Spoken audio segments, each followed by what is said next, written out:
자, 그런데 재채기가 나올랑 말랑하네. 재채기! 시즌 2. 여러분 안녕하세요. 반갑습니다. EBS 토목달 토에특 시즌2. 자, 오늘은 리딩의 24번째 시간이 되겠습니다. 저는 리딩 강의를 담당하고 있는 김정훈 강사고요. 자, 오늘 여러분들 어법 문제 저랑 이제 다루실 건데 처음으로 어법 문제만 5개를 좀 다뤄보려고 해요. 그 5개를 딱 집어넣으면서 무슨 생각을 했냐면 지금쯤 됐으면 여러분들이 어법 문제만 5개를 해도 강의 시간이 그렇게 길어지지 않겠다라고 하는 생각이 들어서 그렇게 했거든요. 그래도 되겠죠? 자, 지금 이제 어느 정도 여러분들이 기존의 이제 어법 지식들을 활용해서 문제를 어떻게 풀어야 되는지에 대한 설명을 반복해서 여러 차례 드렸기 때문에 자, 한번 해보시는 것도 좋을 것 같습니다. 오늘 도전해도 되겠죠?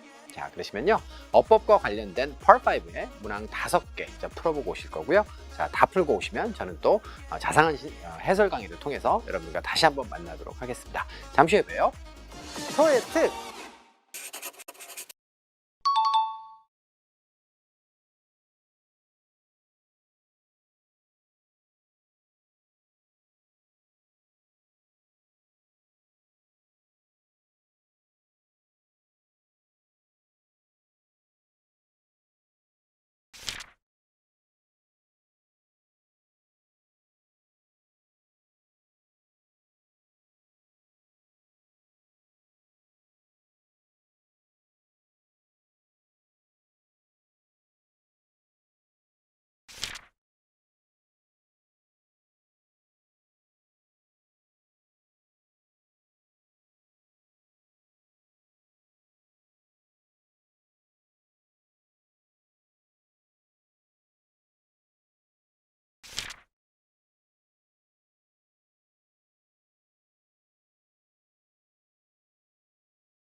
RC. 자, 이제 문제들 잘 풀고 오셨을 것이기 때문에 6회, 상쾌, 통쾌하게 자, 이제 해설 강의 진행해 보도록 하겠습니다.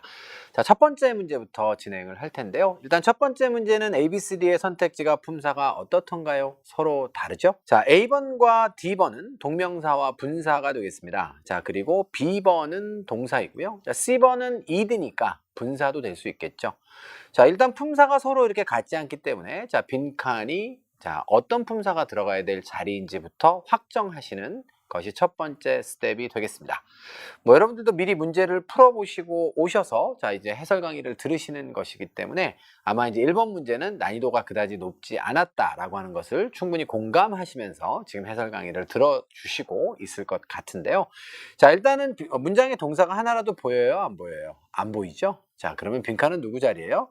주어 바로 다음 자리에 동사가 들어오는 것이 맞겠습니다. 자, 그럼 뭐부터 지어볼까요? A번과 D번은 완전 소거하고요. 자, C번은 분사만 지우시면 되겠어요. 자, 그러면 B번과 C번의 선택지만이 남아있는데 B번과 C번은 품사도 동사고 의미도 같죠. 그러면 결국은 무엇입니까? 바로 어법의 문제다. 이렇게 판단하시면 되겠고, 자, 동사 어법의 문제는 어떻다 그랬어요? 수, 태, 시제를 차례로 따져보시면서 자, 오답을 소거하는 방식으로 풀어간다고 했습니다. 자, 근데 숫자를 따져보니까 오메가 컴퓨팅이라고 하는 3인칭 단수의 주어가 제시되어 있네요. 만약에 선택지 중에 현재 동사가 나와 있다면 S가 붙어 있어야 될 것이에요. 자, 그런데 하나는 미래 동사고 하나는 과거 동사가 나와 있기 때문에 주어가 단수든 복수든 동사의 형태에 영향을 끼치지 못하죠. 자, 그러므로 수의 일치는 우리가 지금 시비 걸 게 없어졌어요. 그럼 두 번째로 이제 태로 가서 능동태냐 수동태냐를 따져봐야 되는데 B번도 능동, C번도 능동이잖아요. BPP의 꼴을 제외하고는 다 능동이라고 했으므로 이건 태도 똑같아요. 그러면 결론적으로 논점 확보가 됐죠. 자, 이 문제는 무엇입니까? 논점이 바로 시제가 되겠습니다. 그러면 이 발생된 동사의 시점이 특정한 시점이다를 지시하는 단서가 문장 안에 있어야 되는데 그게 누구예요? 바로 tomorrow morning이 되겠습니다. 자, 그래서 내일 아침에 이거를 할 거야의 개념이기 때문에 이거는 C번도 답이 될 수가 없죠. 자, 그래서 1번 문제는 여러분들이 아주 간소하게 정답을 B번으로 확정하실 수 있을 것 같아요. 자, 그렇게 여러분들도 푸셨죠? 자, 이렇게 해서 난이도가 낮은 첫 번째 문제에 대한 해설은 마무리를 지을 거고요. 자, 해석 연습 한번 해볼까요? 오메가 컴퓨팅이라고 하는 회사가 있는데 이 회사가 미래에 발표할 거래요. tomorrow morning에. 뭘 발표합니까? 바로 이름을 발표하는 것이죠. 자, 무엇의 이름입니까? newest laptop 이렇게 되어 있어요. lap이라고 하는 것이 무릎이죠. 무릎. 그래서 무릎 위에 올려놓고 쓸 수 있는 컴퓨터를 우리가 랩탑 컴퓨터 이렇게 얘기하고요. 요즘에는 그 컴퓨터도 빼고 쓰더라고요. 그냥 랩탑이라고 하면 무릎 위에 놓고 쓰는 컴퓨터를 의미합니다. 우리가 이제 이런 거 한국어에도 말이죠. 열차 중에 무궁화 열차라고 있어요. 그런데 그거 열차 빼고 무궁화라고 많이 쓰죠. 너 오늘 뭐 타고 왔니? 무궁화. 너 뭐 타고 왔니? 새마을. 그래서 우리가 이제 일상적으로 언어를 이제 사용할 때는 이렇게 이제 생략하고 쓰는 경우가 되게 많기 때문에 자, 랩탑이 원래는 무릎 위라고 하는 뜻이지만 요즘에는 이제 랩탑 컴퓨터를 의미한다라고 하는 거 알아두시고요. 반대로는 이제 데스크탑 컴퓨터라고 하는 게 있겠죠. 누구의 이름입니까? 자, 새로 출시된 그런 노트북이죠, 우리말로는. 그래서 노트북 컴퓨터의 이름을 발표할 것이다. 어디에 발표할 거예요? 웹사이트에 발표할 거고요. 발표 시점은 언젠가요? tomorrow morning에 발표할 것이다. 이렇게 자, 마무리가 되겠어요. 자, 그러시면 해설도 끝났고 해석도 깔끔하게 마무리가 됐기 때문에 다음 문제로 이동해 보도록 하겠습니다. Let's move on to the next question. Question number 2. 자, 2번 문제로 가볼게요. 2번 문제 같은 경우에는 store라고 하는 선택지가 주어져 있는데요. 자, ing도 나와 있고 ed도 나와 있죠. 이걸 통해서 자, store가 여러분들은 점포라고 하는 명사로 쓰이는 건 당연히 알겠지만 자, 토익에서 자, store가 동사로 쓰인다는 사실도 아셔야 하고 자, 그리고 기존의 대부분의 학생들은 store의 동사 의미도 잘 알고 있으리라 예상하기 때문에 자, 간략하게 넘어가겠습니다. 저장하다의 뜻을 가지고 있죠. 자, store는 저장하다의 뜻입니다. 자, 그러면 일단 자, 빈칸이 누구의 자리인지 품사부터 먼저 결정을 좀 해 보시는데요. 자, 요게는 지금 특별한 문장이 나와 있네요. 자, 우리 바로 지난 강의에서 설명을 했는데 보통 일반적인 영어 문장의 어수는 주어가 먼저 오고 동사가 나오는 것이지만 자, 비동사의 의미가 뭐뭐이다 라고 하는 불완전한 의미가 아니고 자, 어디에 무엇이 있다 라고 하는 존재의 의미로 사용될 때는 비동사의 의미를 확실하게 하기 위해서 자, 특별한 약속을 적용한다고 했어요. 그래서 앞쪽에 아무 의미 없는 대어라고 하는 부사를 앞에다 쓰고 주어를 뒤에다가 쓴다 이렇게 얘기했습니다. 그런데 자, several이라고 하는 형용사가 나와 있고 뒤쪽에 명사가 없죠. 자, 그러면 이 자리는 주어가 없는 자리이기 때문에 없는 문장이기 때문에 자, 빈칸에는 자, 주어에 합당한 품사가 들어가는 게 맞아요. 주어 자리에 누가 들어가죠? 명사가 들어가죠. 자, 따라서 동사는 다 지우시면 되겠고요. 분사도 지우고 자, 지우고 나니까 어때요? D번은 완전 소거가 되었습니다. 자, 그러면 C번은 왜 오답일까요? 자, C번은 그냥 명사가 아니라 동명사잖아요. 동사 출신의 명사죠. 자, 그러므로 동명사는 뭘 어떻게 정의하면 된다 그랬죠? 명사 자리, 동사 구조. 이해하시죠, 여러분들? 자, 그 동사 구조라는 것이 무엇을 의미해요? 수식을 받을 때 동사는 누구로부터 받죠? 자, 바로 부사로부터 받습니다. 자, 그래서 형용사가 수식하고 있는 이 모양을 보시고 여러분들은 C번이 오답이라고 하는 걸 지워내셔야 하고요. 자, 두 번째로 저장하다는 타동사입니다. 무엇을 저장하다. 따라서 무엇을 저장하기 라고 하는 동명사가 되더라도 자, 동사 구조이기 때문에 동사 출신의 명사이기 때문에 자, 동사 구조예요. 그래서 이하에 목적어가 동반돼야 되는데 그 동반도 없죠. 따라서 자, C번은 여러분들이 또 소거하실 수 있겠어요. 자, 그러면 결국은 이제 A번과 B번 둘 다 명사인데 의미도 똑같잖아요. 그러면 빈칸에 단수명사가 들어가야 되느냐 복수명사가 들어가야 되느냐만 결정하시면 됩니다. 자, 그 단서가 누구지요? several 되겠습니다. 그러니까 several 같은 단어는 발음 조심하시고요. 예전에 제 교실에 들어왔던 이제 학생 한 분이 갑자기 저한테 선생님 질문 있습니다 이렇게 질문하셨어요. 그 강의실이 140명이 들어와 있었던 강의실이었습니다. 용감하게 부산에서 오신 학생이었어요. 그래서 선생님 질문 있습니다 그리고 질문하더라고요. 그래서 한번 해보세요. 이렇게 히브라어 그러더라고요. 네? 뭐라고요? 저는 저한테 욕하는 줄 알고 깜짝 놀라고요. several 그러길래 깜짝 놀랐는데 그 학생이 발음이 굉장히 그 한국스러운 학생이었어요. several이라고 하는 단어를 그렇게 발음하셔서 저를 굉장히 놀라게 했던 그런 기억이 있습니다. 여러분들도 어디 가서 이 단어 발음하실 때 several이라고 정확하게 해주셨으면 좋겠어요. several 그러더라고요. 자, 그래서 이제 several이라고 하는 단어는 뭐냐라고 하면 several은 뜻만 알면 안 되고 뭘 알아야 돼요? several이 몇몇이잖아요. 이렇게 설명해 볼까요? 여러분들 three라고 하는 단어가 앞에 있어요. 그럼 뒤에 단수명사 쓸 거예요? 복수명사 쓸 거예요? 그럼 당연히 복수명사 써야 되는 거잖아요. 맞죠? 네, 그래서 자, 3 다음에 복수명사를 쓰는 것과 마찬가지로 several이라고 하는 단어도 몇몇의 뜻이기 때문에 당연히 뒤에는 뭐가 온다? 복수의 명사가 오는 것이 옳겠습니다. 이렇게 수나 량을 나타내는 그런 형용사들은요. 뜻만 알지 마시고 이하에 어떤 명사가 뒤에 와야 되는지까지 여러분들이 함께 한 번쯤은 체크를 해보실 필요가 있어요. 여태까지 우리가 이제 해봤던, 여태까지 우리가 다뤄봤던 수량의 그런 형용사들을 좀 따져보면요. every와 each가 있죠. 기억나시나요, 여러분들? every나 each는 매 하나하나, 각 하나하나의 의미이기 때문에 따지고 보면은 여러 개지만 각 하나하나, 매 하나하나를 가리키기 때문에 단수명사와만 결합된다라고 하는 사실도 알려드렸잖아요. 마찬가지로 오늘부로 이 several이라고 하는 단어는 그렇죠? 몇몇의 그런 뜻이기 때문에 이건 당연히 뒤에 복수명사가 올 거야 라고 하는 사실을 다시 한번 확인해 보시기를 바라고요. 앞으로도 이렇게 문제가 출제되면 여러분들이 복수명사와의 결합관계를 잘 따져서 정답을 잘 써주셨으면 합니다. 됐죠? 자, 이렇게 하면 이번 문제의 정답이 B번이다 라고 하는 부분은 분명히 이제 확인이 다 됐고요. 자, 그래서 정답까지는 이제 확인했는데 전체 문장 한번 해석 연습 한번 해볼까요? 자, 그럼 몇몇에 뭐가 있어요? 점포가 있습니다 라고 하는 의미 아니겠습니까? 그런데 어디에 있나요? 그 점포가? 바로 이 안에 있습니다. 하일랜드 몰 안에 있고요. 자, 그 다음에 그 점포들은 또 어떤 점포들이에요? 바로 that 이하로부터 수식을 받습니다. 자, 그런데 offer 이렇게 나와 있죠? offer는 제공하는 거잖아요. 뭘 제공하죠? 디스카운트를 제공해요. 누구에게? regular customers 이렇게 되어 있습니다. 정기적으로 방문을 하는 고객들. 우리말로 이제 단골 고객이라고 해도 될까요? 네. 그래서 단골 고객들에게 디스카운트를 제공하는 몰 안에 점포들이 몇몇 있습니다 라고 하는 내용이에요. 여기서 굳이 이제 한 가지를 여러분께 이제 설명을 드리자면 자, 이 that이라고 하는 단어 다음에 동사가 지금 offer죠.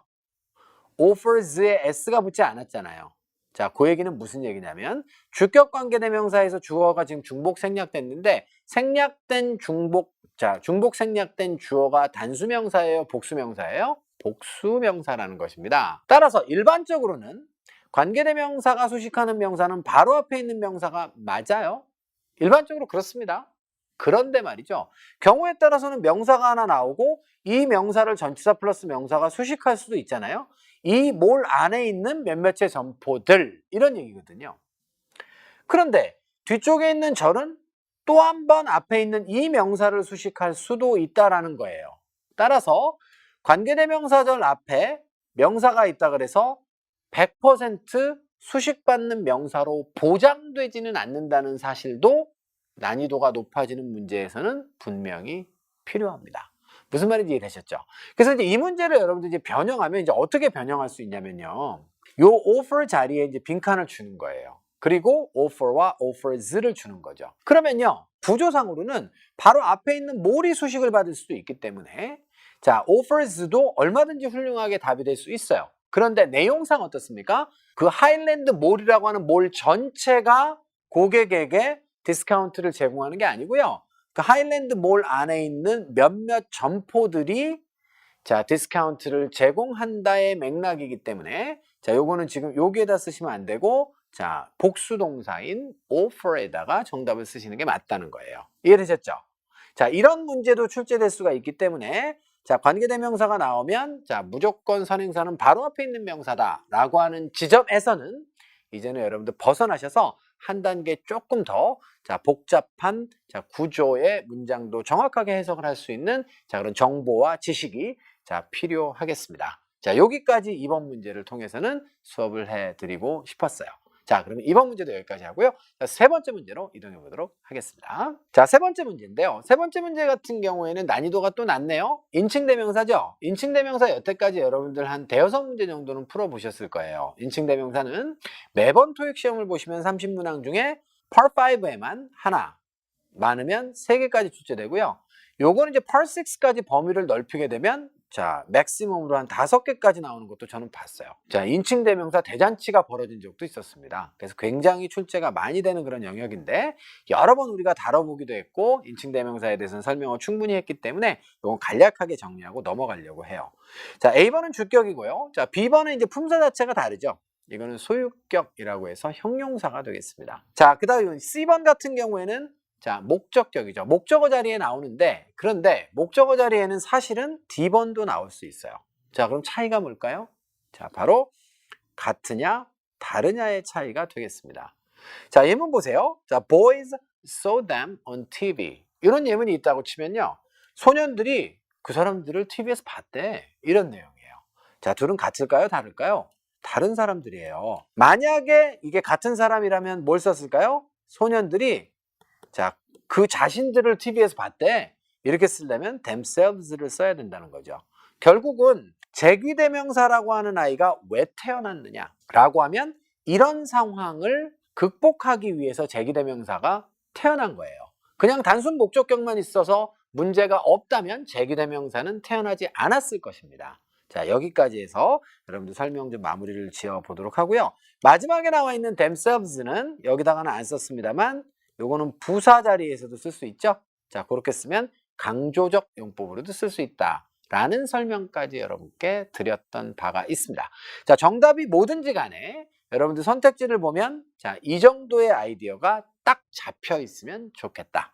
자, 요 부분을 설명하고 싶었어요. 자, 그럼 문제 해설로 들어가 볼까요? 문제 해설은 너무 간단합니다. 앞쪽에 전치사 to가 보이시죠? 뒤쪽에 customers라고 하는 명사 보이시죠? 그럼 빈칸은 누구 자리예요?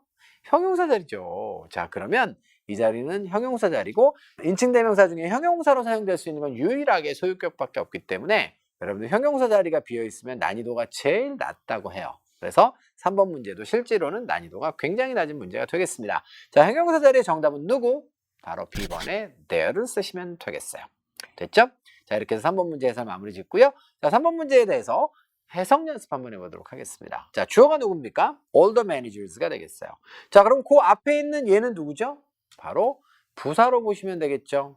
자, 그리고요. 자, since라고 하는 단어는 자, 잘 만났어요? 자, 연습 한번 해봅시다. 배운 거.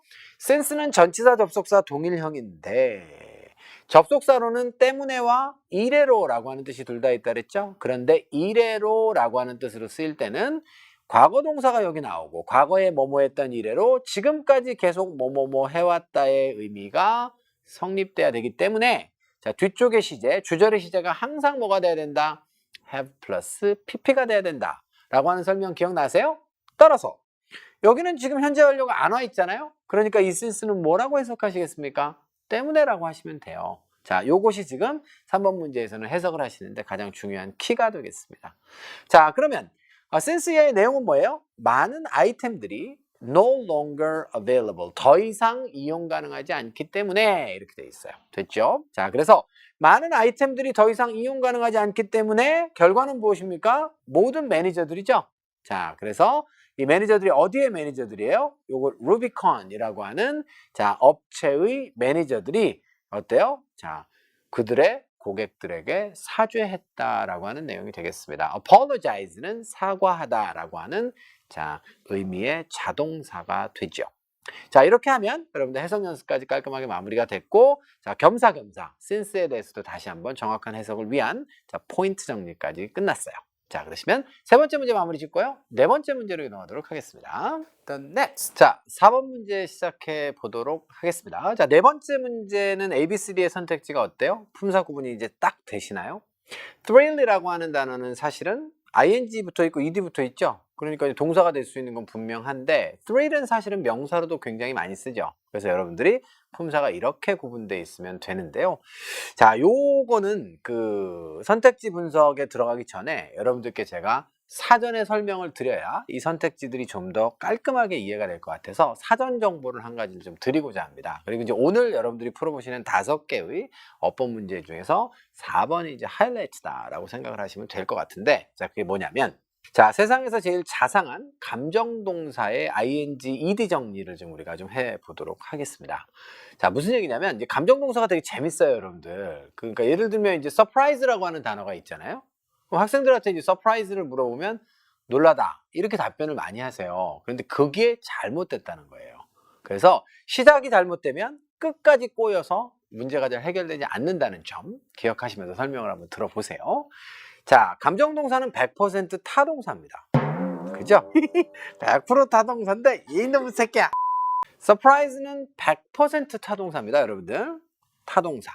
자, 기억하시죠? surprise가 뭐예요? 그럼 놀라다가 아니에요. 누구누구를 놀라게 하다라는 것이죠. 이 작은 차이가 나중에 나비 효과로 어떤 결과로 이어지는지 한번 보세요, 여러분들. 자, 그러면 이제 감정동사들은 누구누구를 놀라게 하다, 흥미롭게 하다, 뭐, 그죠? 예, 뭐, 누구누구를 슬프게 하다, 비참하게 하다, 뭐, 매혹시키다, 뭐, 이런 것들이거든요. 감정동사가 타동사인데 그 주어는 대부분 뭐가 될까요? 뭐가 여러분들을 놀라게 해요? 그러니까 가끔은 A라는 사람이 B라는 사람을 놀라게 할 수도 있지만 본질적으로는 그거는 되게 힘들어요. 사람이 그냥 이렇게 존재하는데 A가 B를 놀라게 했나요? 그건 말이 안 되고요. A의 행동이 누구를 놀라게 하는 것이죠. 어떤 뉴스가 우리를 놀라게 하는 거예요. 그래서 말입니다. 사전 안에는 뭐라고 되어 있냐면 감정을 나타내는 타동사의 주어는 사람이 되는 경우가 없다라고 되어 있지는 않아요. 근데 아주 드물고요. 자, 토익에서는 없다라고 생각하셔도 돼요. 제가 지금 대부분 사물이라고 여기다 썼는데 실제로 토익에서는 무조건 사물이라고 생각하셔도 됩니다. 예문 한번 보시겠습니까? The news. 뉴스가 이제 사물이잖아요. 이것이 우리를 놀라게 했다라고 하는 것이에요. 자, 그러면 다음으로 넘어가서 이러한 감정동사에 ing와 ed가 있을 거 아닙니까? 자, 이제 분사라고 하죠. 자, 이 ing, ed 분사의 의미를 지금부터 한번 생각을 한번 좀 해봅시다. ing는 뭐죠? 능동의 의미가 있죠. 그러니까 surprising은 뭐예요? 놀라움을 유발시키는 이라고 하는 의미를 가지고 있는 거예요. 이해되셨어요? 자, 그래가지고 자, 사람을 설명하겠어요? 사물을 설명하겠어요? 그러면 당연히 놀라움을 유발시키는 건 우리예요? 아니면 뉴스예요? 뉴스예요. 자, 그래서 말입니다. News was surprising. 이렇게 ing가 되는 거예요. 자, 그 다음에 분사는 보어 자리에도 이렇게 쓸 수 있죠. 하지만 분사는 명사를 수식할 때도 쓸 수 있잖아요. 형용사니까. 그러면 어떻게 되나요? 자, 바로 news가 수식을 받을 때는 놀라움을 유발시키는 뉴스라고 하는 정확한 뉘앙스가 여러분께 있어야 한다는 거죠. 이게 근데 뭐가 문제죠? 자, 통념과 배치되기 때문에 문제가 되는 거예요. 자, 봐봐요. 스스로 뭐뭐뭐 하는 건 사람이에요, 사물이에요, 일반적으로? 사람이죠. 그리고 뭐뭐뭐 당하는 건 사람이에요, 사물이에요? 사물이 보통 당하죠. 사람이 행하고. 이게 통념이거든요. 하지만 거꾸로 감정 타동사는 어떻습니까? 사물이 특정 감정을 유발시키고 사람이 특정 감정을 유발당한다는 거죠. 그래서 ing와 ed의 쓰임이 사람과 사물에 있어서 통념과 반대되기 때문에 굉장히 잘 나와요, 이게 토익에. 무슨 말인지 아시겠죠? 자, 이렇게 해서 여러분들, 자, ing에 대한 정리는 1차 마무리하고요. 자, ing에 대해서 2차 또 설명이 또 있습니다, 뒤쪽에. ed로 가볼게요. ed는 어떨까요? ed는 특정 감정을 유발당하는 사람을 설명하게 되어 있습니다. 그래서 보어로 쓰여도 어때요? 바로 비동사 이하의 보호 자리에 쓰여도 나는 놀라움을 유발당했습니다. at the news. 그 뉴스 때문에 이렇게 돼서 ed가 오는 게 맞고요. 놀라움을 유발당한 사람이라고 하면 surprised 이렇게 쓰는 게 맞아요. 이렇게 해서 이제 ing와 ed에 대해서 사람을 설명하느냐 사물을 설명하느냐를 가지고 구분해봤죠. 자, 형용사가 문장에서 보호 역할도 하고 명사 수식 역할도 하기 때문에 자, 사람을 수식할 때는 ed, 보호로 사용됐을 때도 자, 주격 보호는 주어를 설명하는 거잖아요. 자, 주어가 사람이면 바로 또 ed로 받아라. 이런 논리가 되겠어요. 자, 그런데 여기까지 설명을 하고 이제 딱 넘어가려고 하면 교실에 있는 예리한 학생들이 저한테 이렇게 질문합니다. 선생님, 분사도 동사 출신이니까 동사 구조 아니에요? 동사 구조 맞죠? 동사 구조인데 선생님 서프라이즈인 다음에 왜 목적어가 없어요? 이렇게 물어봐요 학생들이. 저는 이런 학생들이 너무 좋아요 개인적으로. 자, 그 뉴스가 놀라게 했습니다 라고 하면 누구를 놀라게 했는지 목적어가 있어야 된다라고 생각하는 그런 발상을 가지고 있다면 매우 훌륭한 학생이에요. 원리 원칙에 충실한 학생입니다. 그래서 동사 출신이고 능동구조면 타동사의 ing는 목적어를 동반해야 하는데 문제는 감정 타동사의 ing는 말이에요. 목적어가 없이 일반 형용사처럼 사용될 수 있습니다. 자, 이 점이 또 포인트예요. 그래서 뒤쪽에 목적어 있나요? 없습니다. surprise도 마찬가지로 목적어를 취했다면 두 단어 이상의 구가 되겠죠?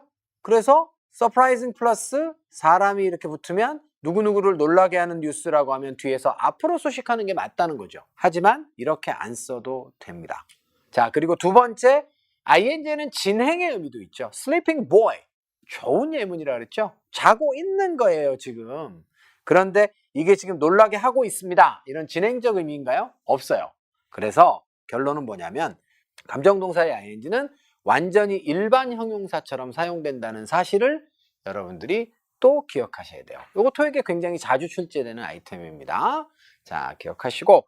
자, 그러면 감정을 나타내는 동사 중에서 토익에 자주 출제되는 건 누가 있나요? 자, 바로 아래쪽에 이렇게 여러분께 예시를 드렸어요. 자, 누구누구를 흥미롭게 하다의 interest, 그 다음에 fascinate와 charm 잘 나와요. 누구누구를 매혹시키다의 뜻이고요. 자, 그 다음에 당황하게 하다가 또 잘 나와요. embarrass라고 하는 거죠.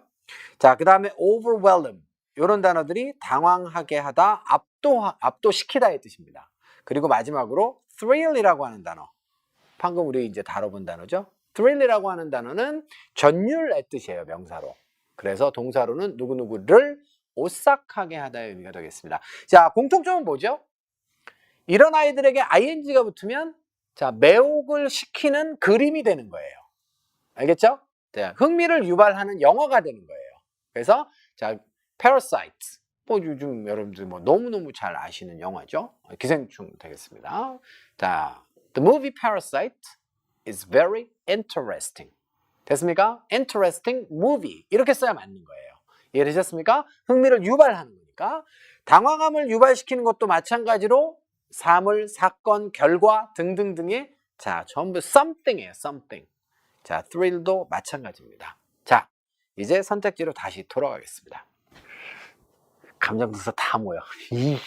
A번의 thrilling이 동명사와 분사다라고 하는 것은 그냥 원칙이에요. 왜냐하면 동사 출신이니까 당연히 ing가 붙으면 동명사 분사가 되죠. 그런데요, 얘는 뒤쪽에 목적어 동반을 하지 않아도 됩니다. 구조상, 의미상으로 자, 오싹하게 만들고 있는 중인이라고 하는 진행적 의미가 없어요. 그냥 일반 형용사처럼 사용될 수 있습니다. 그리고 꼭 여러분들이 기억하셔야 되는 것은 사물을 설명할 때 쓴다 이거죠. 자, 기억하시고요. 두 번째 thrilled 마찬가지가 되겠습니다. 자, 이 아이도 동사와 분사 그리고 일반 형용사로도 사실 쓸 수 있는데 자, 요거는 구조상 별 차이가 없어요. 예, 그래가지고 뒤쪽에 목적으로 어차피 수동 구조니까 안 취합니다. 그래서 이제 형용사로 굳이 따로 여러분들이 암기하지 않으셔도 괜찮아요. 얘는 굳이 따지면 어때요? 사람을 설명해가지고 자, 그 오싹함을 유발당해서 그거를 느끼는, 그죠? 오싹해 하는 이라고 하는 뉘앙스가 되는 거예요. 자, 어감과 질감 느끼실 수 있죠? 자, thrill이라고 하는 단어는 명사, 동사, 동일형이고요. 자, D번의 thriller 여러분들 잘 아실 겁니다. 그래서 자, 요렇게 선택지가 자, 여러분께 분석이 될 수 있어야 되고 그런 능력이 여러분들이 있어야 토익 시험장 가면 이런 선택지들이 되게 편해지는 거예요. 자, 그럼 문제풀이로 들어가 볼까요? 여기는 보니까 말이죠. is가 나와 있어요. 그 다음에 보어가 나와야겠죠? 자, 보어가 누굽니까? 바로 ride입니다.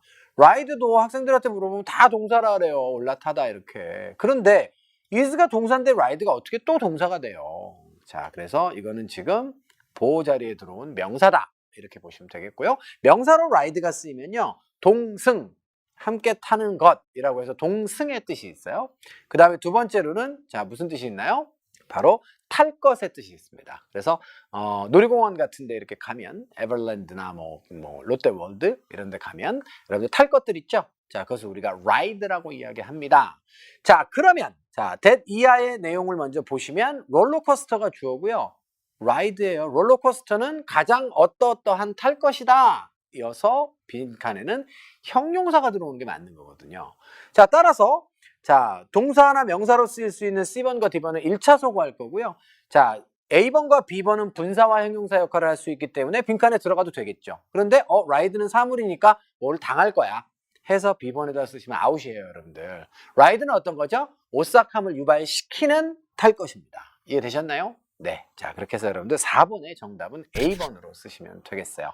그래서 4번 문제를 여러분께 드리면서 제가 이제 함께 여러분께 제공하고 싶었던 정보는 단 한 단어가 아니라 자, 지금 감정과 관련된 모든 동사들은 타동사이기 때문에 어떤 나비 효과에 의해서 ing가 사물을 설명하고 자, ed는 유발당하는 사람을 설명한다라고 하는 명확한 사실을 전달하고 싶었어요.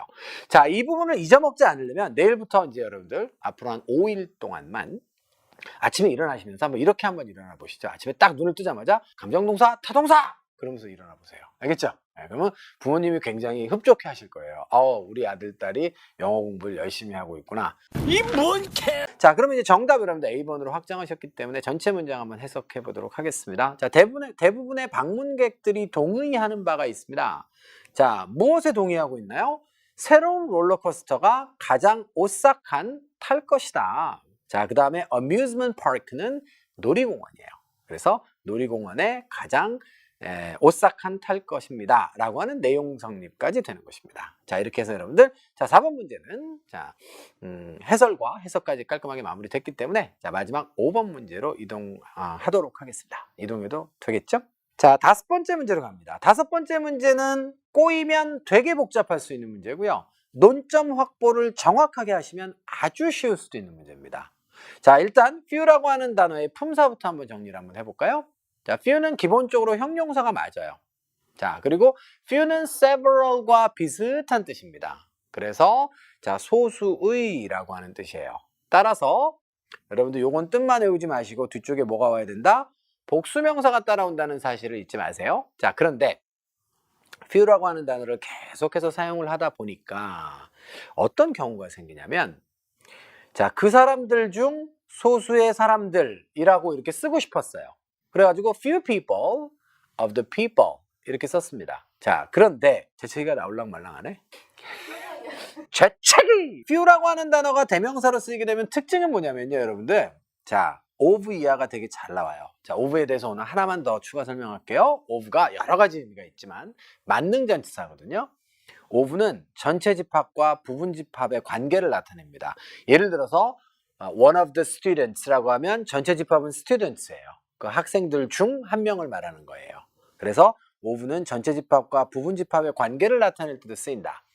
여기서도 전체 집합이 그 사람들 전부를 말하는 거거든요. 그들 중 소수의 사람들을 말하는 거예요. 이 얘기를 제가 왜 드렸냐면 이번 문제에 several 나왔잖아요. 요거까지 제가 묶어서 설명을 하래요. 자, 원칙이 하나 있어요. 수량을 나타내는 단어들 있잖아요.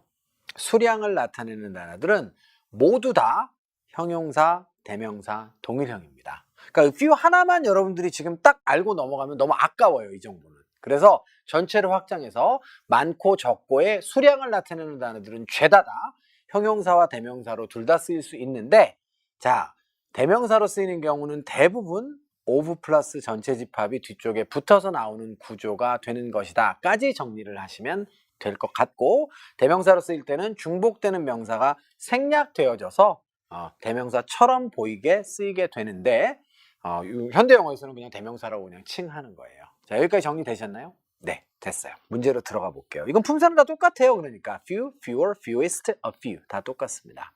자, 그런데 up은 나오잖아요. 전치사가 나왔으면 뒤에 명사가 있어야겠네요. 여기가 바로 대명사 자리예요. 그래서 자, 4개는 다 들어갈 수 있습니다.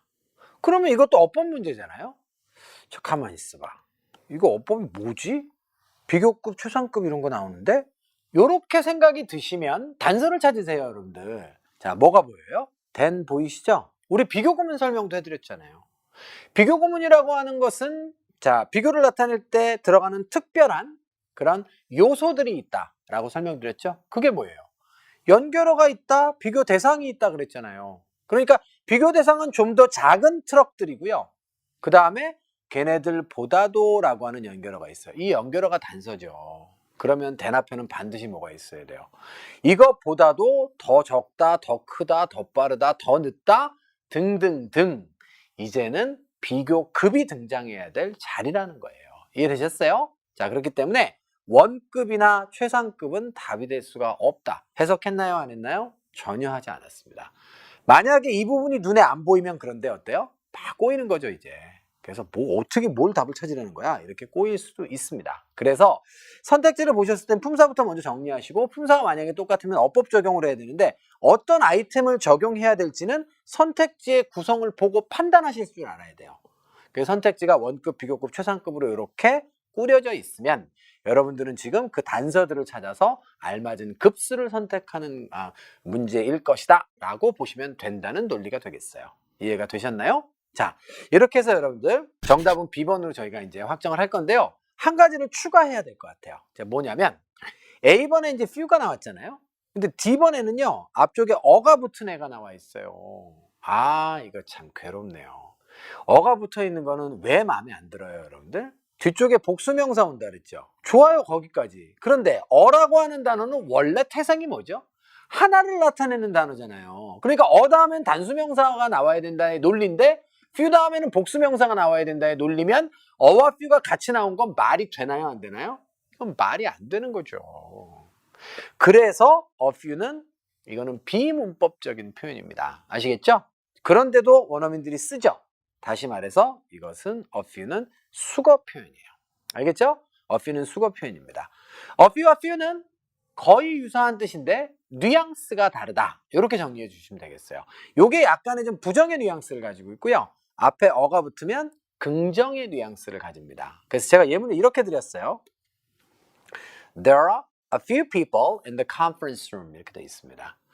자, conference room 회의실이죠. 회의실 안에 소수의 사람들이 조금은 있다의 긍정의 뉘앙스예요. 근데 만약에 여러분들 이 자리에 어를 빼고 그냥 few를 쓰잖아요. 그럼 무슨 뜻인지 아세요? 자, 컨퍼런스 룸 안에 극소수의 사람들만이 있다. 즉 사람들이 거의 없다로 해석하셔야 된다는 거예요. 무슨 말인지 아시겠죠? 그래서 few가 소수는 소수인데 어가 없이 사용되면 부정의 뉘앙스로 쓰여가지고 거의 없다의 뉘앙스예요. 극소수만이 있다 이런 얘기고요. 어가 붙게 되면 그래도 조금은 있다 라고 하는 뉘앙스로 사용된다는 그 의미 차이도 여러분들이 알아두시면 좋겠는데, 사실은 근데 이 내용은 어땠어요? 중고등학교 때 이미 여러분들이 다 배우신 내용일 수도 있겠습니다. 다만 혹시라도 잊어버렸거나 혹은 잘 모르시는 학생님들이 있을 것 같아서 제가 추가 설명을 드린 내용이에요. 자, 다시 한번 정답은 B번으로 확정하겠습니다. 자, 이렇게 되고요. 전체 문장 해석하고 끝내보도록 하죠. logistics라고 하는 단어는요, 물류라는 뜻이에요, 원래. 그래가지고 덴버 물류사가 rely 토익에서 매우 중요하죠. 무조건 자동사입니다. 의존하다의 뜻이죠. 자, 뒤쪽에 따라 나오는 전치사 upon 잘 기억하세요. 어디에 의존하다. 그래서 rely를 보여주고 뒤쪽에 전치사 찾으세요. 이런 문제도 잘 나오고요. on을 보여주고 rely를 찾으세요도 잘 나옵니다. 참고로 upon은 on과 같은 뜻이에요. 자, 어디에 의존합니까? 바로 큰 트럭들 있죠? 큰 트럭들 중에 더 적은 숫자의 큰 트럭들이에요. 알겠죠? 여기에 의존한다는 거예요. 뭐보다? 바로 더 작은 트럭들보다도 배송을 위해서 요즘에. 전체를 다시 해석해보면 물류회사가 요즘에는 말이죠. 배송을 할 때 좀 더 작은 트럭들보다는 큰 트럭들 좀 더 적은 숫자의 큰 트럭들에 의존을 해서 배송을 합니다 라고 하는 의미가 되겠어요. 자, 이해가 되셨나요? 자, 혹시 여러분들 중에 이해가 안 되고 3회를 더해서 오해를 하시는 학생은 없기를 바라면서 오늘의 강의는 마무리를 짓고자 합니다. 자, 오늘도 저희가 5문제에 도전했는데 시간도 그렇게 많이 길진 않았던 것 같고요. 여러분들이 좀 잘 소화를 해주셨으면 하는 그런 바람이에요. 자, 그러면 강의 끝내고요. 저는 다음 시간에 다시 찾아뵙도록 하겠습니다. 안녕!